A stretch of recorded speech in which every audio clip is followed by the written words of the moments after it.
Hi Aries, thank you for joining me and welcome to my channel. We're going to throw the dice in just a minute, and this is a reading for Sun, Moon, and Rising Aries for the full moon on the 23rd through the 24th, okay, of July. It's in Aquarius. We'll talk about that all soon. Your first dice is this is the King. We have the Jack and the Queen, so all three suits. These dice are not by suit. They're just by the position. And then we have the South Node. A conversation about the past. Look, there's a conversation about the past between several people. That makes sense because the moon is happening in your 11th house of friendship. And so there's people around you that are having a conversation that's important to you right now. I feel as though they're talking about the past to make sense of it. Sorry about that noise. Making sense of the past. I feel as though there's like a problem that needs to be talked through and resolved. And so there's fundamental communication. We're going to do tarot in a minute. I'm going to do my classic spread, so hang tight for that. And first, let's take a look through the astrology. This is for Sun, Moon, and Rising Aries, including the astrology, so hang tight and enjoy. I do want to also mention that I might do a video that's like a collective. I don't know if I have time this week. We'll see by Wednesday or Thursday, I'll know. So it'll be at the end of the video in the click through, and I'll link it in the comments for you guys. So basically, I'm going to just comment for your sign what you need to know. The full moon is happening in Aries, in your 11th house, in Aquarius, at 1 degree of Aquarius. There's two full moons happening back to back between July and August. One is in Aquarius in your 1 degree, and the other one is in Aquarius at 29 degrees. Now, this isn't the first degree of Aquarius. I know I said that somewhere else. I was getting too zealous, but it's as good as it comes in terms of touching both sides of the sign. And for you in the 11th house, this means a lot to do with friendship, luck, opportunities. I feel as though this is a breakthrough moment for you. And I would really consider this full moon as a part of this bigger pattern of the two full moons, as well as Jupiter entering into Aquarius for the rest of the year on July 28th, which is just a few days after this full moon. I feel as though this transit will bring you a lot of luck. There will be a lot of friendship things going on. I feel like this is pointing to the fact that big problems that you may have in your life with friends can turn into resolutions. So be very hopeful with this transit here. There's a lot of healing energy around the South Node. So the South Node has a lot to do with not only past lives, but how we got here, like how we got here in life, in this life, and what kind of experiences did we accrue? Who were we nice to? Who were we not nice to? And what kind of truths can come through about those circumstances? Here is the South Node in Sagittarius in your 9th house. And I feel like, well, first of all, the South Node is making a sextile combination to Saturn. And so that's opening up your world. The 9th house is all about worldly expansion, whether it's intellectually or traveling somewhere else. It's really opening things up for you. To add to this, since it's the South Node, let me show you this pattern. I actually found this a couple days ago and I really like it. So we have this full moon is happening in Aquarius.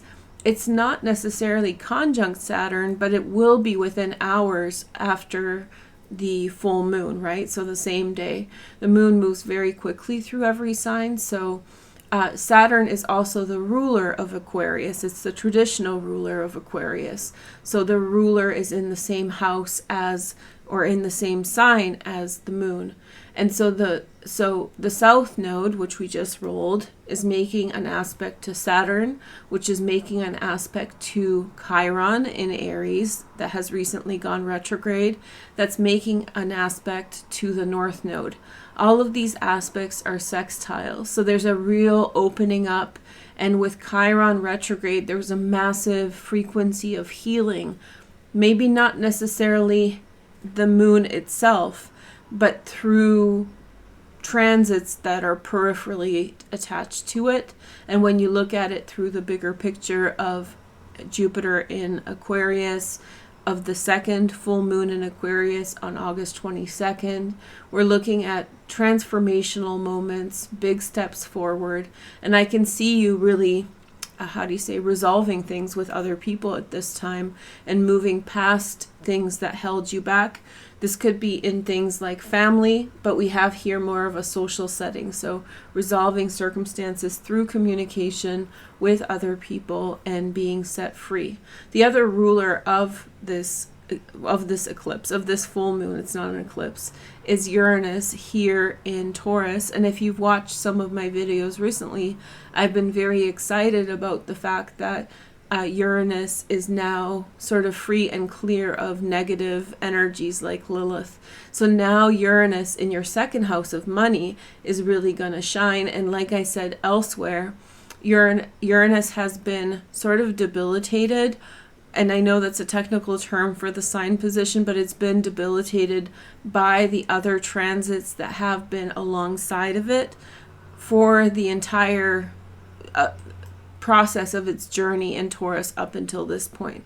So it's been in Taurus since 2018, I believe. And so this entire time there's been something going on with it that's held it back. This year there was Lilith, and there's also a continual square to Saturn. However, at the time of the full moon, this is separating. So Uranus is going direct, Saturn's going retrograde. There's a 4-degree orb and growing. Now Uranus is going to go retrograde next month in August, but for the time being, your area of money, the second house, is growing and expanding, and Uranus is bringing to it unorthodox approaches. So you may find an unorthodox approach to money, to making money and finding success. So I think it's a very powerful full moon for you, a lot to do with healing. There's also the resonance of the sun in Leo. Sun is in rulership in Leo. In fact, a lot of the planets are moving into rulership positions. Jupiter's in rulership for another week in Pisces, and we have Neptune in rulership in Pisces. There's just several. Mercury will be going into rulership in Virgo very soon, just in another month by the time of the next full moon. There's just several different strong positions. I have them all written down, but right now it's like, oh, which one is it? But yeah, the sun in Leo is very strong, and it's in your 5th house. This really kind of activates your ego, right? Your ego center is the 5th house. So it's making you active. In fact, here in the background today, I have a kind of a collage that I did several years ago from a picture. And this is a picture of Curicula, who's the red Tara, right? I made this collage alongside a meditation that you guys really like and know. It's the red Tara meditation for attracting love. I made that actually when the North Node was in Leo. So my North Node is in Leo, so meow meow everyone. And so this is like an activation point for that frequency. That's why we have the backdrop.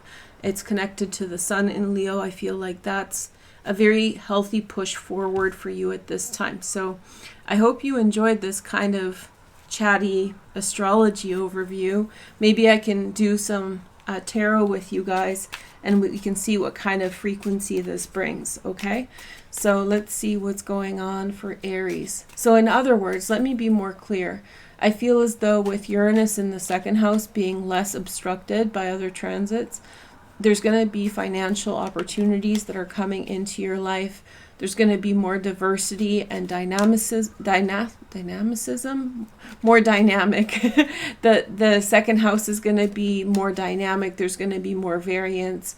And I feel like there's going to be more like improvements by leaps and bounds, if that makes sense. Okay, so let's take a look at your frequency. I just saw the World card on the bottom, which is expansion of consciousness and expansion of possibilities. So as the South Node is released, if that's true with this rolling of the dice, as the South Node releases, Saturn connecting to Chiron, healing our relationships, making things right, and then connecting to the North Node, you're being pushed forward towards new directions, right? Releasing in the world, more possibilities coming in. It's a very, very expansive frequency. Okay, so let's see what your cards say. Your first card is the Queen of Cups, Pisces, Cancer, Scorpio, secondary transits in water as well. Then we have the Queen of Wands, Sag, Leo, or Aries, secondary transits in water as well. Then we have the Tower. Okay, so that's Saturn right here. This card is ruled by Pluto or Mars, and again, a big transformation. Then we have the Devil. Don't be afraid of these cards. You're facing something huge in your life, and it's leading you in a very positive direction. Let's see the next card. We have the High Priestess. There's a very powerful message that's coming to you from someone. And then we have the Page of Cups, Pisces, Cancer, Scorpio, secondary transits in Earth, Virgo, Taurus, or Capricorn. There's definitely a shakeup in your life. I feel as though in this position, there's a conversation that's happening between people. That's what we saw with the dice. And so I feel as though there's some clarity coming to an issue and something's being exposed for what it is. There's like a truth that's coming out. The next message is the Five of Wands. I think it is going to cause a certain amount of worry, normal kind of thing. And then we have the Hierophant, the Taurus in this position. And then we have the Six of Pentacles, which is Moon and Taurus. Lots of strong earth energies through this reading so far. And then we have Sagittarius and Temperance. There's a wonderful outcome to circumstances. Page of Swords, which is Gemini, Aquarius, or Libra. A new idea coming through. I feel as though something needs to be vetted out. So something needs to be clarified in your life. There needs to be a conversation between people. I feel as though somebody is bringing a lot of positivity into the situation, which is the Queen of Wands. And I feel as though this is all instigated or activated by water energy. Pisces, Cancer, Scorpio, female, possibly, could be anyone, but very emotional beginning.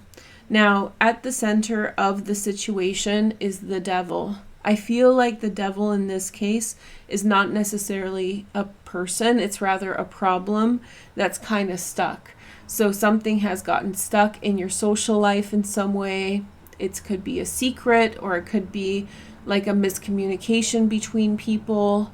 Something that sort of got etched in some way that is not easy for people to get out of its way. So I feel like, through circumstances, things have built up in such a way that there is restriction around your friend group, around circumstances surrounding your friends, that are limiting openness within those relationships. And that's having a negative impact, or has been having a negative impact on you. And it feels like a touchy subject. I really felt that right from the get-go. I'm like, oh, what's going on here? I feel like it's a touchy subject that people don't want to talk about. This could also represent mental illness or physical illness or some kind of other. Well, it's hard to call mental illness darkness, so I apologize to anyone who has mental illness, but it can be very devil, biese, like harsh and something that is restrictive. The Devil represents Capricorn, but also Saturn, right? Saturn in Capricorn more than Aquarius, but it's still that Saturnian staticness. It's a lack of flexibility in circumstances. So something has been kind of stopped. Something can't flow naturally in your life. It's right at the center. And so now there is some kind of movement that's starting with this full moon. I would take it, I think this month is going to be monumental. That's why I'm doing a sign by sign series first.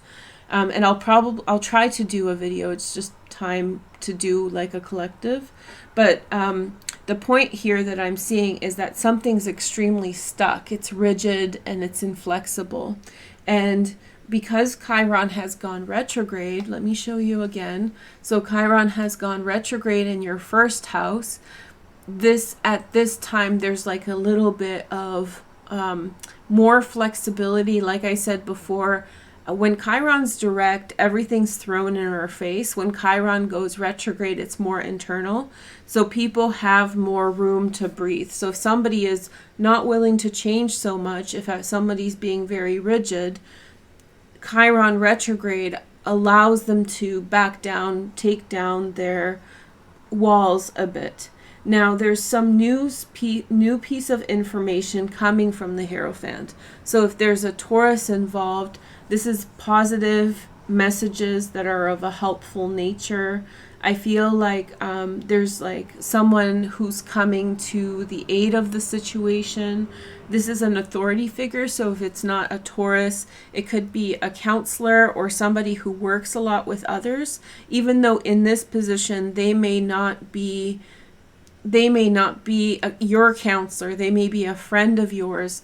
Like, for example, if your friend is a doctor, right, and they're stepping in with their expertise about human beings, they're stepping in to help the situation. There's a mindfulness there. There's a lesson with the Hierophant. So somebody's bringing in new information. They're bringing light to the situation.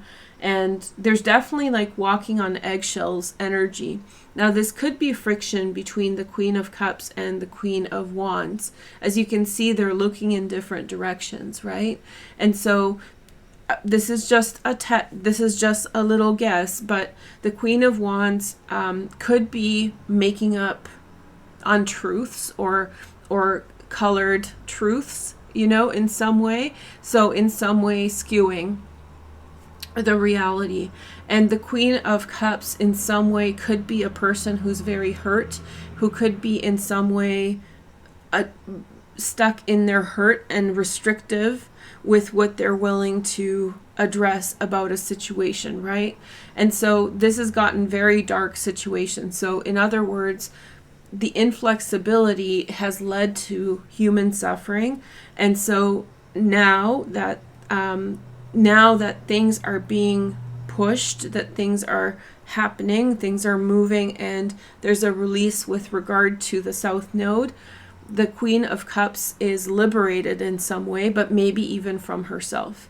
Now, we're talking about queens here, but it's very likely that some of these people can be men as well, but there's definitely a sort of flushing out of some lie, flushing out of some resistance, and the outcome is really beautiful. Now, I mentioned the stress, which is such a minor part, because the outcome is temperance, which means that it's healing that's coming to this situation. So whatever's gone on in your circumstances at this time, you're moving into such a space of healing and calmness and understanding. We have a Page of Swords on the bottom. To me, that actually indicates that new information is coming to the forefront of this situation. There's new information that's happening at this time. I feel as though for some of you, now that was like the main message, but there's other layers to this. I feel like there's a very loving and lucky divination message that's coming to you sometime soon. And it could take any form. It could be a tarot card reading, or it could be, someone on YouTube, or it could be a random message. It could be a friend telling you something. They're going to help you through whatever's going on to gain perspective, so you understand what's going on a bit better, right? And then there's on the other side, somebody could be also, these are separate messages now, There could be someone who is instigating something of an emotional nature towards someone else. This could be a beginning in love. This could be a beginning of possibilities. Between people, there's a lot of generosity. There's a lot of give and take. There's a lot of kindness being given in these circumstances. And so I think that there is a lot of, I don't think I'm looking at people who are not friends. I think I'm looking at people who are friends, who like each other, and maybe something got difficult for a time. Maybe someone went through something difficult. And I think it's scary to face, but I think that the outcome will be positive. So I hope you like this reading, Aries. You were the first one I did just by chance. So I hope you enjoy it, and I'll talk to you soon, okay? Take care. Bye-bye.